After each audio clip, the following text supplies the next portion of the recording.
RRB পরীক্ষায় reasoning নিয়ে তোমরা যারা চাপে আছো, দেখো রিজনিংগুলোকে কিভাবে করতে হয়।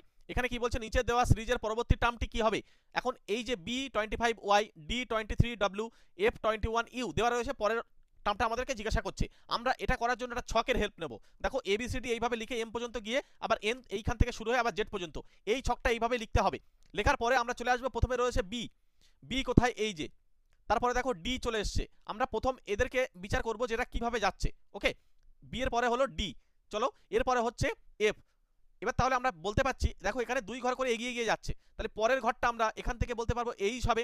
তাহলে প্রথম আমাদের কিন্তু এইচ থাকবে, তাহলে এই অপশন এ আমার বাদ চলে যাচ্ছে, অপশন সি আমার বাদ চলে যাচ্ছে, তাহলে বি আর ডির মধ্যে উত্তর লুকিয়ে রয়েছে। এবার চলে এসো আমরা সংখ্যাটাকে বিচার করি। 25 থেকে নেমে চলে এসছে 23-এ, অর্থাৎ কিন্তু 2 কমে গিয়েছে। আবার 2 কমে 21-এ চলে এসছে, তাহলে 2 করে কিন্তু কমছে, রাইট। তাহলে এখান থেকে আরো 2 কমিয়ে দাও, তাহলে 2 কমালে কিন্তু আমাদের হয়ে যাবে 19। তার মানে এইচ এর পরে কিন্তু আমাদের 19 বসবে। এবার দেখবো কোথায় আসে, এইচ এর পরে 19, এখানে 20 আছে, সুতরাং রাইট আনসার এই অপশন ডি।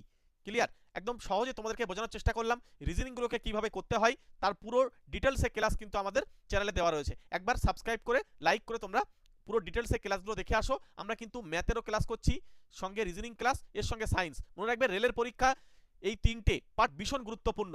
রেলে তুমি যে পরীক্ষায় দাও না কেন, এই 3টে বিষয় কিন্তু খুব গুরুত্বপূর্ণ, এবং এই 3টে বিষয়ের উপরে বেশি করে ফোকাস করে কিন্তু আমরা ক্লাস করছি।